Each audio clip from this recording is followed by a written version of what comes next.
Hello, you amazing little marketing bees. You're tuned into episode 35 of the Marketing Buzzword Podcast. This is the Marketing Buzzword Podcast, the podcast where we dissect the world's most common marketing buzzwords. Hold on tight. We are about to fly around the beehive to see the latest buzzwords that stuck to the marketing bees.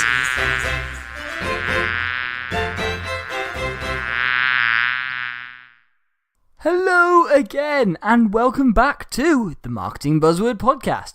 This is the podcast which helps you to understand what all these business and marketing buzzwords actually mean and how they can be helpful going forward. I'm your host, Ben Roberts, and in this show, I am the marketing bee in charge of making sure I can get on the right guests and ask the right questions to try and make sure that these words and phrases actually make sense. And in today's show, we're going to make sense of the buzzword social good. And this is a really cool term that I've been starting to hear bandied about more and more since like the Cambridge Analytica scandal and all sorts of different negative connotations around social media. So I'm really excited to talk about it. Before we do so, I need to remind you this podcast is powered by Talkative. Talkative is a company that brings together web chat, voice calls, video calls, and co-browsing together in one package. 3 lines of code. You don't pay for each message that's sent. It's really cool. You basically pay per agent. Really easy. Integrate straight into your website. Piece of cake. Check it out at talkative.uk. Also, on August the 1st, I've teased you a little bit about this as we're going first. On August the 1st, I'm launching the crowdfunding campaign for my new book, linked to the podcast. And it's called Marketing Buzzword to Marketing Authority. And we're looking at actually how we use marketing buzzwords in 2 different senses. So how you'd use a marketing buzzword to build a personal brand, and looking at my experiences as well as some of the experiences of my guests. And the second part looks actually how you'd leverage buzzwords as a brand, from a brand perspective, how you'd leverage the personal brands of your employees, how you get everyone to tie everyone in your business through a common thread to be able to give your business an authoritative state so you can become the go-to people in your industry. I'm really excited to sort of share more with you. I started putting some stuff on the website. Really, really cool. So please, on August the 1st, please do get involved with my new crowdfunding campaign to help get pre-orders and get a publishing deal for the book. And one final thing as well before we get on to this week's guest. Remember, please leave a review on iTunes. You haven't been leaving reviews. I know you. I'm looking at you down the microphone. Please just leave a review. Take you 20 seconds, and I'd really, really appreciate it. And if you leave some words, I'd even give you a shout out as well. How about that? So, that's more enough about me. It's time to introduce this week's guest. Now, this week's expert buzzword bee is probably one of the nicest guys I've met on social. This is a really great introduction I had to this guy, and they were like, "You've got to get him on." And so it's all-round top bloke Ryan Penner, and I was so excited about having this conversation about this term that he's been using and trying to build. So, Ryan is a social media manager with over 8 years of experience in the field. He's known for implementing highly innovative social media platforms into rapidly changing environments. Key accomplishments are implementing an online community that grew to over 15,000 customers in just 1 year. Growing leads generated from social media by over 1,500% year over year. Launching employee advocacy programs and joined the company NGO Be The Match, where he's working to elevate their social media strategy and help change the lives of patients battling blood cancer and blood diseases.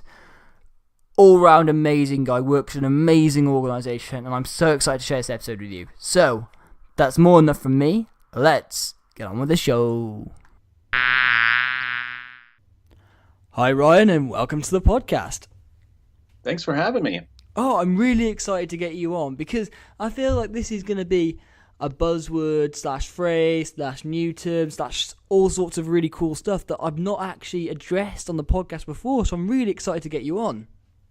Ben, this is you're giving me a lot of pressure here. Hey, I believe in you, Ryan. I believe in you. I mean, I was given a recommendation that you were the guy, and so no pressure at all. But I was given a recommendation. They said, "Look, you need to get Ryan on the podcast, and he's going to talk to you about some really cool stuff." And I was like, "Oh well, let's see if he can live up to the hype." Let's see. So today we're going to sort of look at sort of the term social good. Now, Ryan, what on earth is social good? That's a great question. Start off with the big one. Yeah, let's just get it out of the way. I think it's a broad answer. I think to answer the question, I think it has to come from a perspective from people like hopefully myself that have been not just using social as a communication tool, as most of us, if not all of us that's listening to this podcast do, but also using it to, I guess, make the world a better place. And that sounds very cliche when I say it, but it can happen. And so how I guess the best way I can describe what social good means is probably by example of kind of sharing how I use it. So there's the personal side and then there's the business side. And I do want to talk about the business side because I'm a strong believer that no matter what type of business you are, whether you're B2B or B2C, you can use social for good and not just to sell, but actually to create emotional connections with people that you're just otherwise not able to do because those people don't know anything about your brand or about the people that work in your company or don't care about any of that stuff until something inspires them through social when they're scrolling through their feeds. So we'll get back to that in a little bit. But from a personal standpoint, I've been doing social as a profession for career for about 8 years now. And in those 8 years, I knew that a gap that was even visible back 8 years ago in social was the human side of things. And what I mean by that was there was this sort of persona that a lot of us will go on social and have. And I think take Instagram in 2018 and beyond. Instagram's a great example where a lot of the younger generation, and for the sake of worrying about how old I am, we'll just say that I'm part of the younger generation. It just makes me feel good. But the younger generation, they use Instagram as kind of a depiction of who they are. That is kind of in their mind, their professional profile versus LinkedIn. And so not that they wouldn't use it, but they really enjoy using Instagram for obvious reasons. It's more creative. But when you meet them in real life, you don't really know who they are still because their Instagram is sort of this picture perfect, depiction of who they are. So over the years, I've seen this happen a lot where I'm in social media, I connect with a lot of people on social, and then I do meet them in person eventually at a conference or just based on building strong relationships, we connect.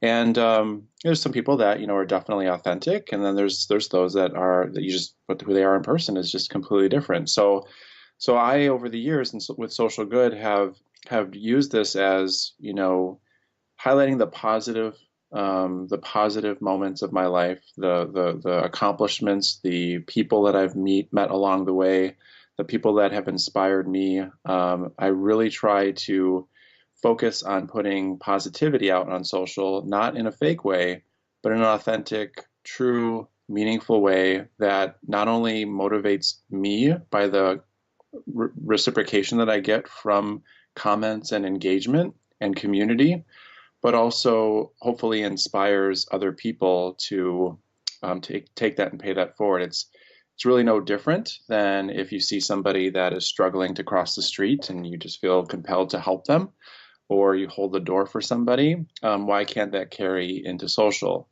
in its own way? And so I just really feel like, I avoid politics and religion just because that's very controversial.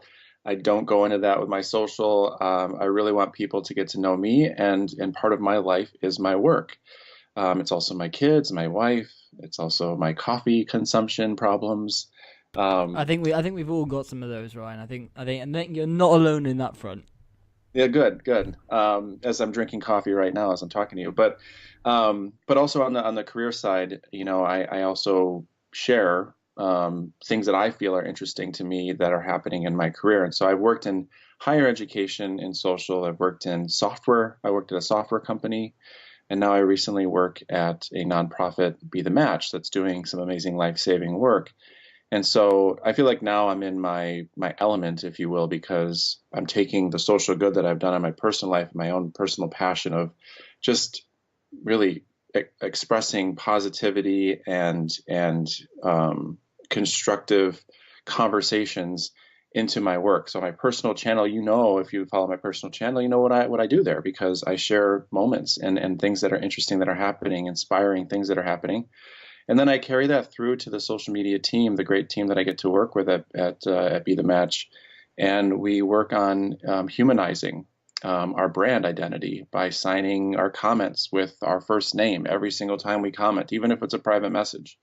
It humanizes us. We don't have just flat out scripted responses. We think about the person individually and how we're going to respond that's really speaking to their questions or needs or concerns, and making them feel like we're having an individual conversation. And so social in today's world is very noisy, it's very busy, it's a very effective way to communicate and build brand identities. But at the same time, we need to slow down and make sure that we're using it with its full power of building strong, meaningful relationships with people, both in the business setting and in our personal lives. And with that, I'm going to stop talking because I totally went on a rant there. I don't even know if I made any sense. No. You made so much sense. And I think it's a really sort of powerful way of looking at things. And I think this is why I thought it was a really interesting concept, sort of this social good, because obviously businesses are ridiculously powerful. And I'll tell you what, I met a guy called Mark Nelson from Stanford University a couple of months ago, and he's got this thing called the Peace Innovation Lab coming out of Stanford University, and they're looking at how they're measuring the impact that businesses have upon world peace, and actually saying the work that businesses do has made a bigger impact on world peace than most charities, because of the money they put into it, the manpower they have behind things. And it's a really interesting concept. So that's where some of the parallels I'm drawing. And as I'm thinking about this, I'm going, right, and this all sounds really good, and I can understand how, especially from an NGO perspective, social good's quite an easy thing to sort of sell, because you are ultimately, by being an NGO or a charity in the charity sector, you're most likely, unless you're working in politics, for example, you are more of a charity like Be The Match, is actually it's easy to do social good. So from a business perspective, how do you actually how can a business drive change for good? Because obviously they've got different goals and different agendas. So how would a business actually look at implementing some sort of social good program as a part of their general social media strategy? And then a sort of a secondary part of that question is, once they've sort of changed it, how do they actually measure that? What should these measurements? Because obviously every business, I'm doing this business in my business, I work out sort of what either the ROI is going to be, not necessarily in terms of pure facts and figures, but like we've actually measured the number of people we've helped, or we measured the amount of responses we have. So 2 questions then: how can they sort of actually do social good, and how should they measure it? Yeah, it's a great question. So the interesting kind of answer to this is, when I go to conferences and social media, or just networking locally here, we're constantly hearing about all the negative of not just what's happening on social, but also the algorithm changes, right? Like Facebook went through this major algorithm change a few months ago that just caused this uproar from businesses thinking like, well, now this is making it even harder for me to reach my audience, and blah, blah, blah. But the interesting thing about all of this, and call me an optimist, but I think this was a great change. And these are great things that are really, the intention is to give anyone that's using social media a better experience. And so what that means is Facebook, amongst other future social networks, I'm sure as well, they're just wanting meaningful content to show up in people's feeds. So if you think about this, if you have positive, inspiring, entertaining, funny content in people's feeds, ultimately that's what a lot of us need in our lives. I mean, there's a lot of negativity out there. There's a lot of, kind of crazy things that are happening every day. So having that goodness out there is really it. And so I think the good example from a business standpoint is my previous job, honestly, because I can talk about Be the Match, of course, that just naturally is amazing. I mean, we're saving lives.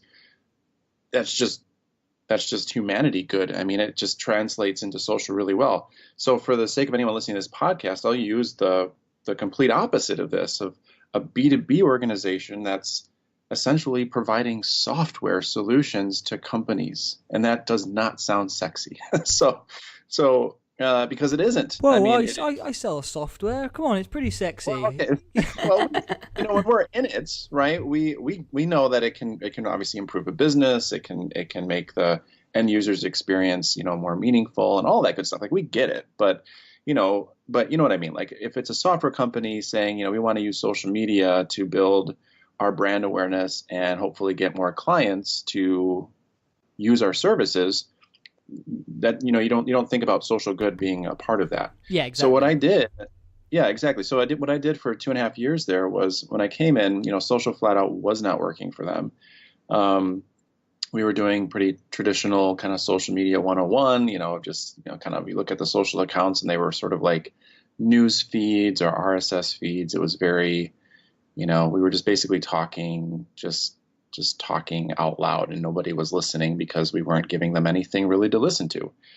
And so, we worked together as a marketing department, really thought about, what does our potential buyer need? And they need answers. They need to understand how software can improve their business process, how it can save them money and save them time and all those buzzwords. And so, the marketing team created this great, gated electronic resource that they called it an ebook, pretty traditional.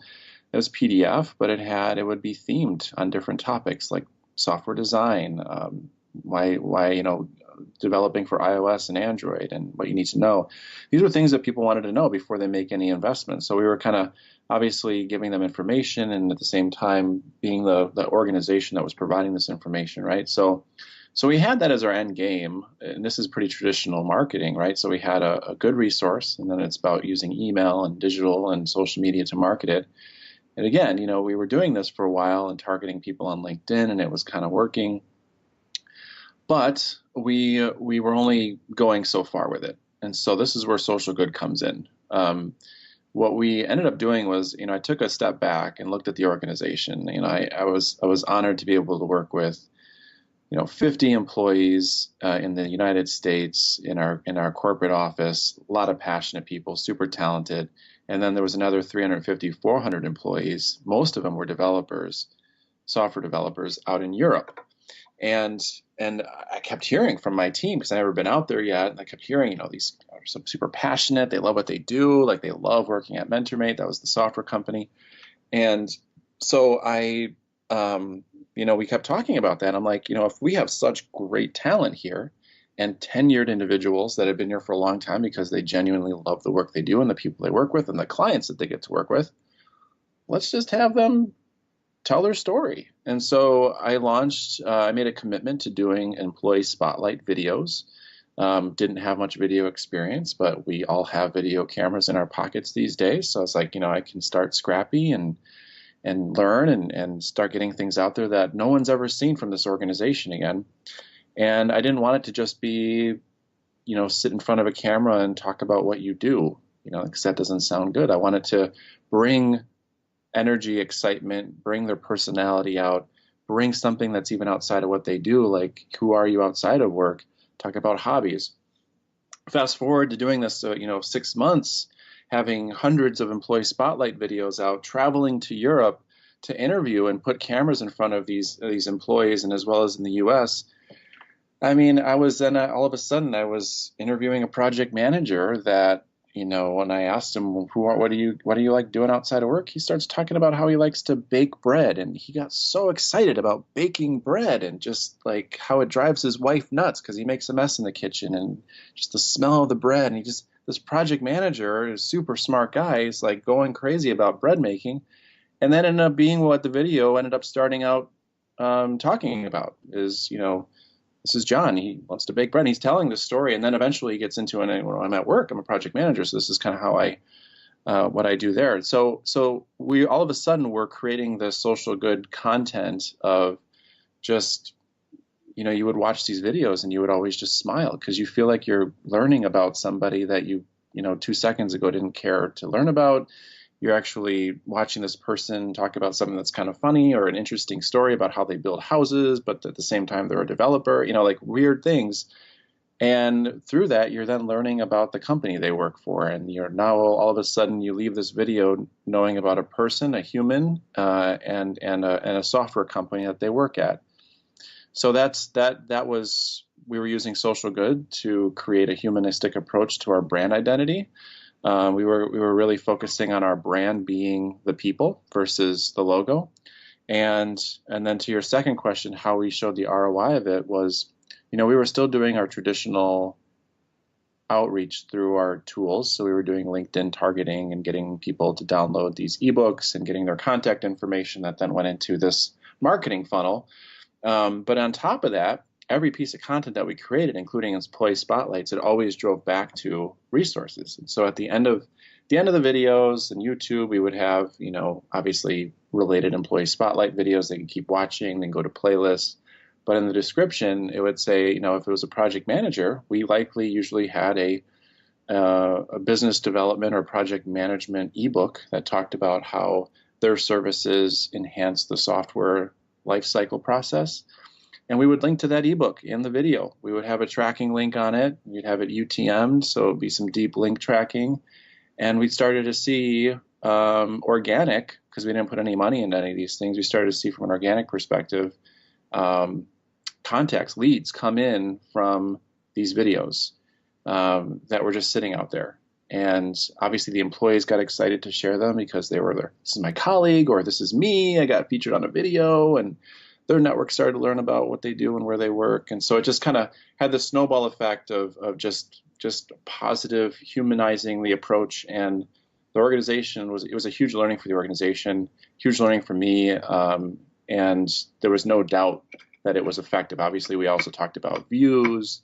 We talked about, video shares, all those metrics. But at the end of the day, we really wanted to highlight the new leads that we were getting from those videos. Yeah, I think it's a really interesting point. That's one of the things I'm busy scribbling down notes there, which is what I do in every episode, because this is why part of what I bring on people like you, Ryan, so I can learn this amazing stuff about sort of social good. And I think that's an incredible way of thinking about things. Actually, look, again, not everything has to be necessarily has to necessarily have the goal being direct sales straight away, but actually there are so many steps in between that can actually help you achieve that goal by doing something good and by working with your employees. Again, so it links in with employee advocacy and links with just showing and humanizing things. That's what I'm a huge believer in. And I think it's an amazing way of actually saying, look, we're offering something, we're offering value, we're doing a bit of good, and actually, look, there is a result of it. Yes, it may not necessarily be the first goal, but it is possible to have a different, achieve a number of different goals through being good on social and actually sharing stuff that people want to see and hear about.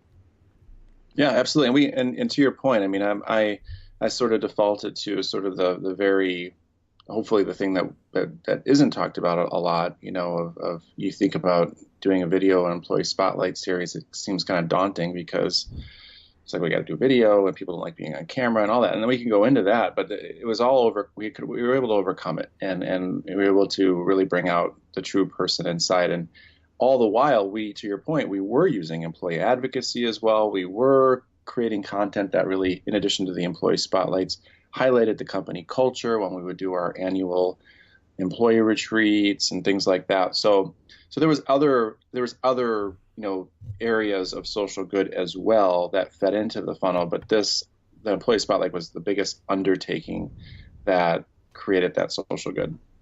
Yeah, I think that's an incredible sort of way of looking at things, and it's actually it's an amazing way of using your employees to be able to be, again, your biggest sort of advocates. Really, they're within your business, and I think it's a really interesting way of looking at things, especially from a B2B perspective, that people can relate to, because obviously the charity sector is huge, and there is an incredible way, and I think the social good can be seen quite easily, like you said, with Be The Match and the amazing work that you guys are doing there. It's easier to see how social good can be used. But then from a business, B2B especially, like they use the example of the software companies, it can be quite difficult to see actually what the result of it is. And it doesn't all have to be going out there and shouting. We're not necessarily saying that you have to go out there and just try and give absolutely everything away, but you're actually just adding real value. That's what really matters, and that's what people want from you.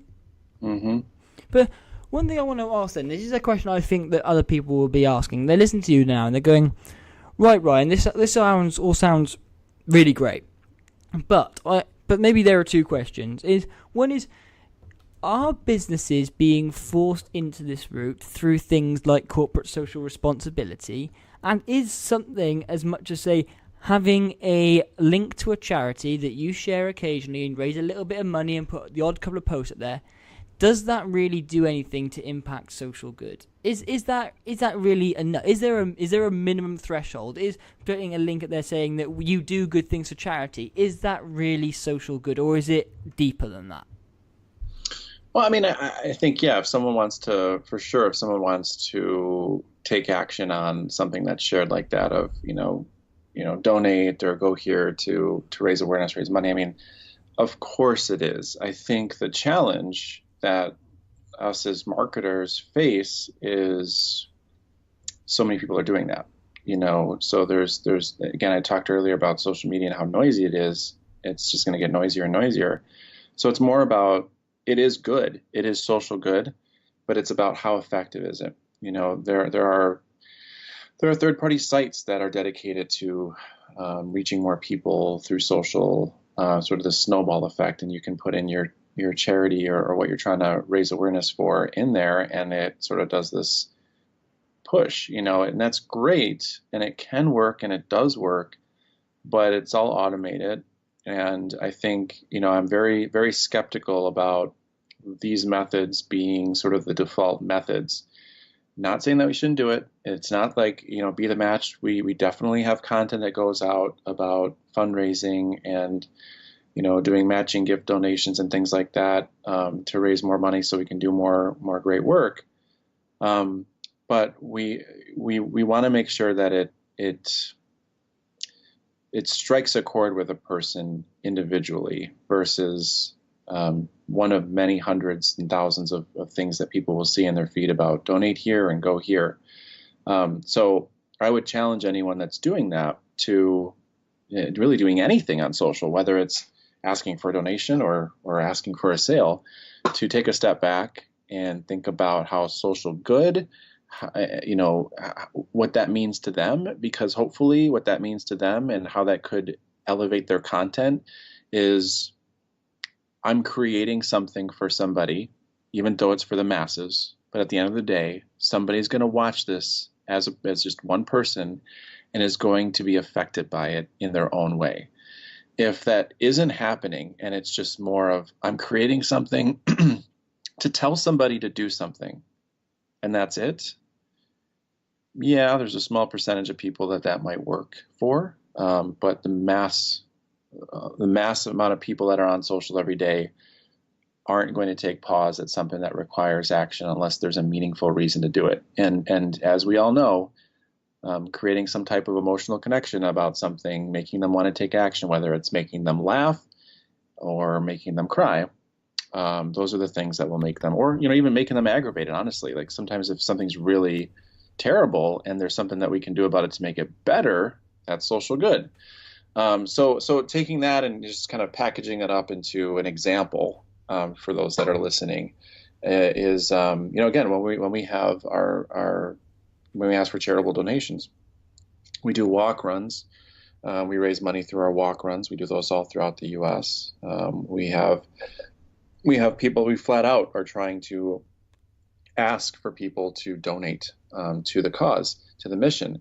And whenever we do those things, we try to bring a story to life with a searching patient or someone that went through transplant because of Be The Match and was able to have a new chance at life or a second chance at life, and having them come to stage, the digital stage of a video in their own way, sometimes even on their phone at home, taking a video and saying, be the match, saved my life 2 years ago, thanks to a selfless act of a random donor across the United States. None of this would have been possible without all of us doing our part and contributing to the cause. And I'm asking you today to think about donating $5 or $10 or $100 or whatever you want to do to help save more lives with more people. Like, having that as the message is much more impactful than a default, click here to donate and save more lives. I mean, it is something meaningful, but it strikes a chord with somebody because now all of a sudden the brand, the business is human. And that's just it. Like, the human element of all of this is what's needed more in social. Yeah, I can't agree more. And that's almost, it sounds ridiculous, but social and good, almost the two of those are both really human things. A computer or machine stuff or simple basic stuff like that, saying click here, it has no meaning, whereas actually the good and the social side of it is actually giving meaning to it. And I love the term that you came back to a couple of times. It was just meaningful interactions, and it's that meaningful interactions, funny enough, are human interactions. They're where someone has offered value, someone actually wants to receive that, and it's actually being of use to them. Now that is a human response, because that gives you happiness, that gives you confidence, that gives you some sort of like positivity, it gives you inspiration, whatever it is. You know what? Those are really human terms, and that inspires people to take action and want people to do better. That is meaningful interaction. And actually, carry on. I was just you got me smiling over here, which you can't tell on a podcast. But I do inverted commas all the time on here, and no one can see them. But no, this is great because there's something interesting over the years that I keep coming back to that sort of relates to what you're talking about here, which is, a lot of times we separate social from the real world, and that's not good. And so I always challenge people to think about, what you do on social and compare that to a similar situation in the real world. So let's just, for a second here, I'm going to humor any of the listeners with this, because I really want you to think about it, because really that hopefully will change your mindset of when you think about creating content in social, and in turn doing social good. But all right, so if you're at a coffee shop, and again, I'm biased because all I think about every day is coffee, but if you're at a coffee shop and you make eye contact with somebody and you go up to them, or you just walk past them and you say, this is my, you don't know them at all, and you're just like, this is my product, you should buy it, and then you just keep walking, so you don't even engage with them, right? This is what social media is like all the time. You look at a majority of the business pages, and you look at them, what they're posting about their product or service, and there's a link, do this, do this, do this, and then once in a blue moon, someone decides to comment back and ask a question, and there's no response. Right. So this is what's happening in that situation in the real world. Now, what happens in our typical world that's more appropriate and more acceptable is that same person goes up to this complete stranger and finds something to start a conversation with them on, finds a way to connect with them one-to-one. Maybe they're waiting in line and they're like, we've had some great weather, but we needed this rain today. It's pretty generic, whatever. And they chuckle or whatever, but it starts a conversation. And then that's a very British conversation. That is. I can really relate to that. Anything that's weather related, we can have a great conversation about it over here. Yeah, we cheat on that too here too. So it's, but it starts a conversation, and then that leads to something else, and that leads to something else, and then down the road, after 15 minutes of a great conversation, it might come up about what you do, and then you talk about the product. And it's more authentic. So you're building this relationship, you're building trust, and that should not be any different on social. The beautiful thing about social is we have the ability to do that exact same thing to many, many more people at one time. So I just, again, hearing what you were saying, I just had to explain that scenario, because I always go back to that in my mind. It's like, is this something that would be acceptable face to face if I ran into this person, this potential content reviewer, or not? I think it's one of those things, isn't it? It's easy to forget that it is easy to forget that there are real people behind social, and the fact that the general human response is there. And actually, in fact, you've even got to be a little bit even more careful on social, because you can't. It's hard to judge, and so you have to be sometimes more selective, and you have to work harder at it to have that conversation, because people are generally cautious because they've never met you before. They can't judge by your emotions. They have a limited number of things to judge you by. So you actually need to be able to. You have to work much hard to build that rapport. Because if someone came up to you on the street and said, "Buy stuff off me," you'd go, "No." Especially if someone comes to you on social, you're going to say, "Buy something off me." You go, you go, "Hell no." And you know what? You'd be more likely to tell them something more horrible, because you can't see them face to face.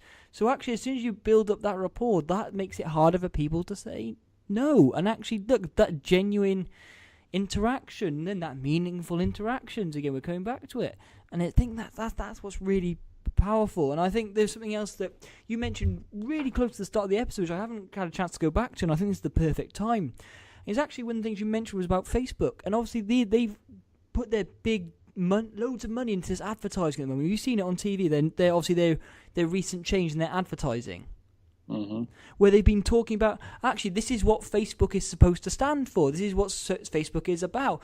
And there's suddenly now, with all these issues that have happened around Cambridge Analytica, data protection, privacy, blah blah blah blah blah. And now they're actually trying to go back and trying to say, no, Facebook is about meaningful interactions, about connecting and friendships and stories and stuff. And it's actually, look, Facebook, I know maybe it's too little too late, and maybe they're doing it for the right or wrong reasons. That doesn't actually matter to me too much. It's the fact that actually, as a platform, you can see that they're pushing even more that it's about social, and it is about those meaningful interactions, and Facebook cares about those meaningful actions, and it's going to help you try and connect with them. And it's like, that's how you still get your organic reach up, is by being authentic and having and creating something that's people want to come back to you, not because they don't want to be shouted at. Like when I do Twitter training for people, it's like, Twitter is a conversational platform, not a shouty platform. Yeah. And it's one of the things, just like, you can tweet loads, so tweet loads. No. Tweet loads in conversations. Don't just tweet for tweeting's sake. You tweet to have a conversation. And I think that's just an incredible thing about social good, isn't it? It's about actually delivering value, being meaningful, being purposeful, and offering something that people actually want.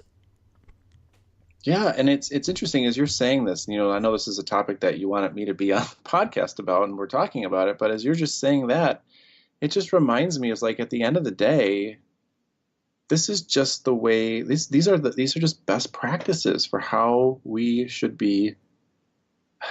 I mean, I don't want to say just selling, because at different organizations, it's not always just selling, but how we should be using social media. I mean, it should be about, like we were saying all throughout this past 40 some minutes, is meaningful connection, meaningful experiences.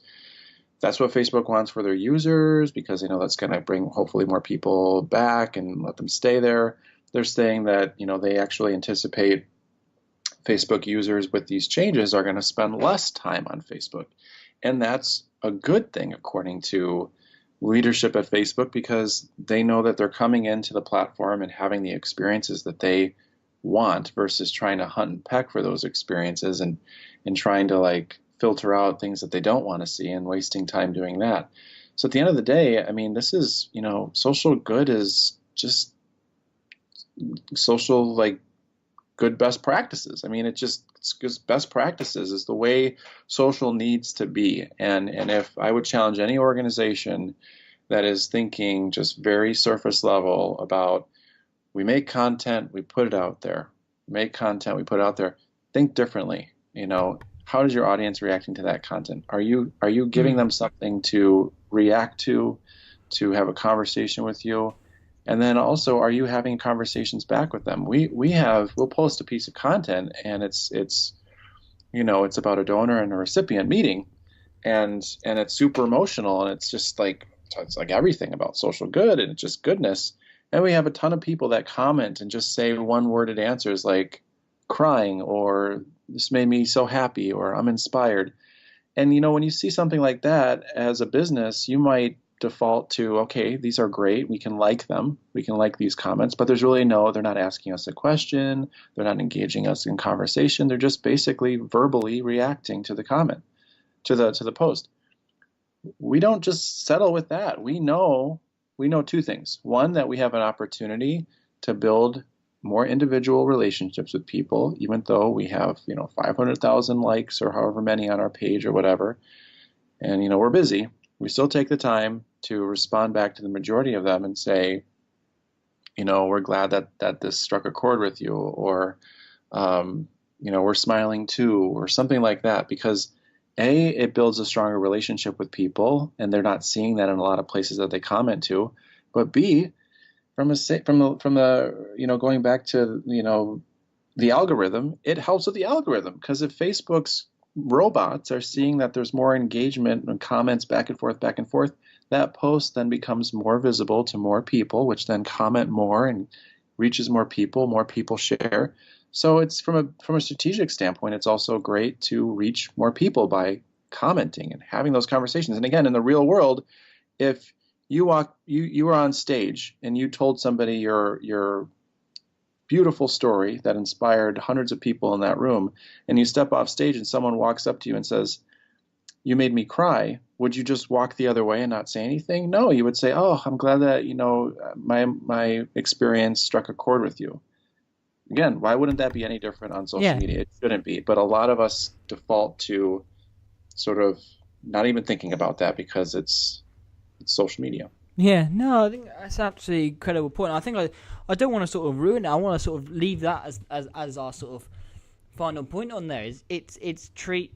Again, it's like the old sort of Bible saying, it's treat unto others, you'd have them treat unto you, or along those lines. If someone has made the time and the effort to actually say something, you don't just ignore them. Say something back and then strike a conversation. I think that's an incredible, powerful tool. So thank you so much for coming on today, Ryan. It's been really incredible and inspiring to see something, a sort of a slightly different angle on things, and not necessarily focusing on driving more business, selling more, do more of this, and that will help you get more leads, more conversions, more traffic, whatever it is.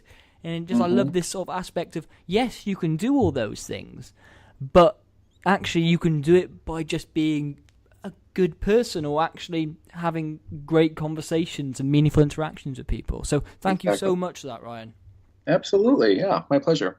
But before I let you go, and I think you know what's coming, Ryan. Before I let you go, I've got to ask you the question that I ask all my guests at the end of each episode. So, Ryan, what other marketing buzzwords out there right now are you loving or hating? What is really sort of flipping your flop and making you go, "Oh, I wish I'd never heard this saying again"? Or you're also like, "Yeah, you know what? I'm absolutely loving this term at the moment. That's having a real sort of positive impact on me." It's been a term that has been a staple term for social media over the years as a metric, and that's engagement. So, we usually will go, we talk about showing the ROI of social, we'll talk about impressions and obviously engagement, and, even something, hopefully as good as leads that are generated. But focusing in on engagement, it's, I know you're kind of potentially a buzzword of today, but it is, because people still use it today. It's very much a thing. But the reason why I challenge this, or it kind of drives me bonkers over the years, is because it's not being, I think it's underutilized engagement. I think impressions are very something that over the years people have used a lot, because those numbers typically are very big and they look exciting. But to me, they don't really mean much. Engagement really means a ton, and it does tie to what we talked about over the past several minutes.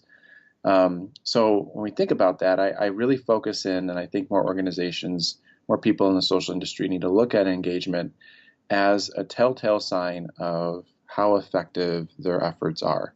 Because if your engagement numbers are at a specific, you have a baseline of engagement numbers month to month or quarter to quarter, maybe take some of those learnings that we've talked about today, hopefully, and put those into practice. Every time you put a piece of content out, take a step back and think, is this social good? Am I just yelling at people and not interacting with them, or am I giving them something meaningful and then having a conversation as a follow-up? If you do the latter, you should see engagement go up.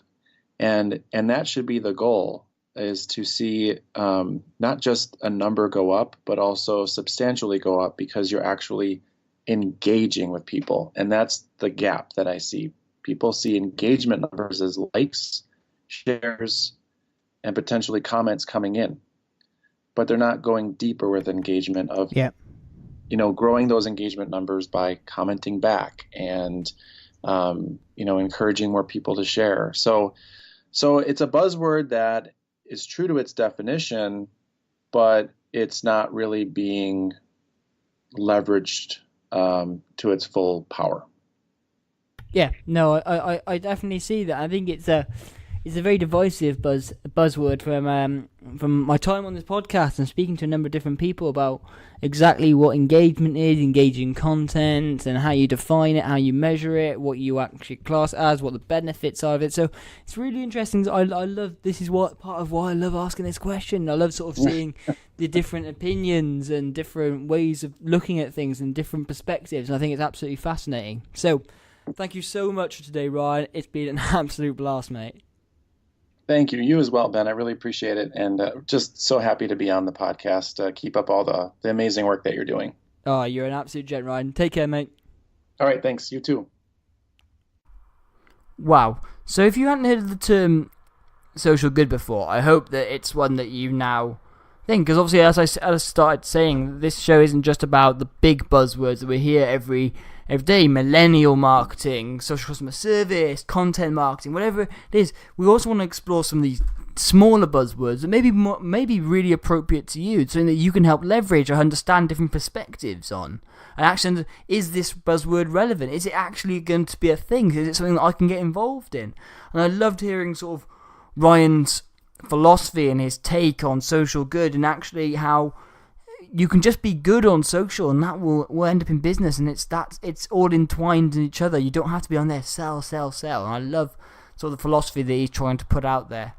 And if you did enjoy the show, please do leave a review on iTunes. Please also do get involved in the crowdfunding campaign on the 1st of August. Honestly, every pre-order will help. There's loads of really cool bonuses on there. So many cool stuff I'm giving away. Signed books, sponsorship for the podcast, there's workshops on there, signed books, I can't remember, there's loads of stuff. I've got loads of different deals in there that will help you sort of get involved. I'm so excited to share this with you, and please get involved. That's more than enough from me. Back on Thursday with another bite-sized buzzword. Goodbye.